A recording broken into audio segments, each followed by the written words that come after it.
نماز عیدین کھلے میدان میں پڑھنا یعنی یہ افضل ہے، اور پھر پہلے عید کی نماز ہوگی پھر خطبہ ہوگا، ٹھیک ہے، اور صحابہ کا بھی یہی طریقہ رہا ہے۔ عید کی نماز کے لیے نہ اذان ہے نہ اقامت ہے، یہ یاد رکھنے کی بات ہے۔ آپ کے دور میں بھی کوئی اذان اقامت نہیں کی جاتی تھی، ڈائریکٹ نماز شروع، اسی لیے آپ دیکھیں کہ ایک دم اللہ اکبر کی آواز آتی ہے اور پھر تکبیرات بار بار جو کرتے ہیں۔ امام کے سترے کا خیال کرنا ضروری ہے، کیونکہ آپ صلی اللہ علیہ وسلم کھلے میدان میں نماز پڑھتے تھے تو سترہ رکھتے تھے۔ اور عید کی نماز جو ہے صرف 2 رکعت ہے، پہلی رکعت میں قرات سے پہلے 7 اور دوسری میں 5 تکبیرات، تکبیرات کے درمیان سکتہ یعنی تھوڑی سی خاموشی، یعنی اللہ اکبر اللہ اکبر اللہ اکبر نہیں کرنا چاہیے، بلکہ اللہ اکبر اللہ اکبر اللہ اکبر رک رک کے پڑھنی چاہیے، اور ان کے درمیان کوئی مخصوص ذکر نہیں ہے۔ تکبیرات کے درمیان اللہ کی حمد و ثنا ہے، ہر 2 تکبیروں کے درمیان اللہ کی حمد و ثنا ہے، مطلب دل میں جیسے سبحان اللہ یا کچھ اس طرح۔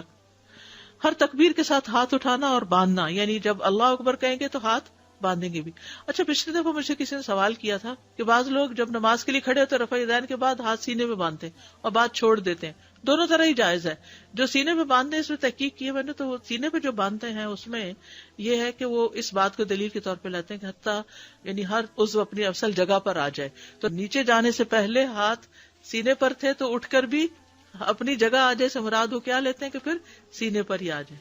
اور بعض اس کو سیدھا ہی چھوڑ دیتے ہیں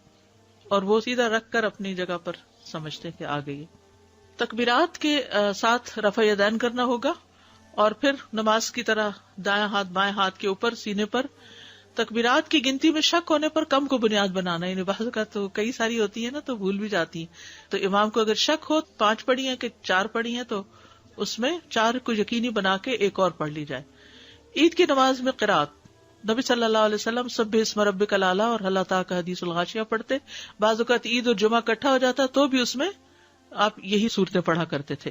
اسی طرح 2 اور صورتیں اقتربت الساعہ اور قاف والقرآن المجید بھی ملتی ہے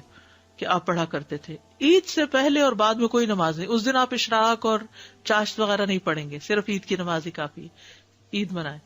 نماز کے بعد خطبہ ہوگا،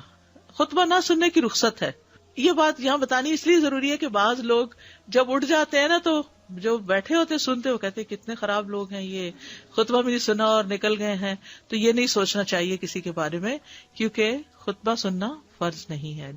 عبداللہ بن صائب رضی اللہ عنہ سے روایت، انہوں نے فرمایا میں رسول اللہ صلی اللہ علیہ وسلم کے ہمراہ نماز عید میں شریک ہوا، آپ نے ہمیں عید کی نماز پڑھائی، پھر فرمایا ہم نے نماز پڑھ لی ہے، اب جو شخص خطبہ سننے کے لیے بیٹھنا چاہے بیٹھ جائے اور جو جانا چاہے وہ چلا جائے، رخصت ہے، سہولت ہے۔ کیونکہ آپ دیکھیے کراؤڈ ہی اتنا زیادہ ہوتا ہے کہ اگر کچھ لوگ پہلے نہ نکلے تو سب کا ایک دم عید ختم ہونے کے بعد اکٹھے نکلنا بھی کافی رش پیدا کر دیتا ہے، شاید اس میں یہ حکمت ہو یا جو بھی اللہ جانتا ہے۔ عیدین سے متعلق کچھ اور احکامات۔ عید کی نماز کا وقت سورج طلوع ہونے کے بعد سے لے کر زوال کے وقت تک ہے، جلدی بھی پڑھی جا سکتی ہے، ٹھہر کے بھی، جو اشراق چاشت وغیرہ کا ٹائم ہے وہی ٹائم ہے اس کا، کیونکہ دن کی نماز ہے۔ جب سورج ایک نیزے کے برابر بلند ہو جائے، اور یہ چھوٹی عید کی بات ہے فطر کی، اور اضحیٰ کی نماز اول وقت سے اس کو مؤخر نہ کیا جائے، جتنا ارلی ہو تاکہ لوگ قربانی جلدی کر سکیں، بہت لیٹ نہ کریں، اور چونکہ اس وقت کھایا بھی نہیں ہوتا تو دل تو یہی چاہتا ہے کہ جلدی سے جلدی نماز ہو جائے۔ عید الفطر کی نماز کا وقت دیر سے کیوں؟ تاکہ لوگ صدقہ فطر ادا کر سکیں، اس میں سہولت ہے، ٹھیک ہے۔ عیدگاہ میں صدقہ کرنا، نبی صلی اللہ علیہ وسلم اس کی ترغیب دیتے تو خواتین اپنے زیورات وغیرہ صدقہ کرتی تھیں، اور پھر عید کی مبارک دینا، اور صحابہ جب ایک دوسرے کو ملتے تو کہتے تھے تقبل اللہ منا و منکا یا منکم، دونوں طرح سے ٹھیک ہے۔ واپسی پر کسی اور راستے سے آنا، یعنی جانا ایک راستے سے، واپس دوسرے راستے پہ آنا۔ عید کے بعد گھر آ کر 2 رکعت پڑھنا، عید کی نماز سے پہلے کوئی نماز نہیں پڑھتے تھے،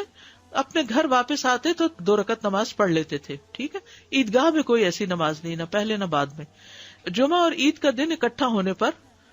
یعنی دونوں دن اگر اکٹھے ہو جائے تو اس دن جمعہ اگر نہ کوئی پڑھنا چاہے تو نہیں بھی پڑھ سکتا۔ عید کے دن روزہ نہیں رکھا جاتا۔ ویڈیو کے نیچے سبسکرائب کے بٹن پہ کلک کریں، بیل کے آئیکن پہ کلک کیجیے تاکہ ہر نئی ویڈیو کی نوٹیفکیشن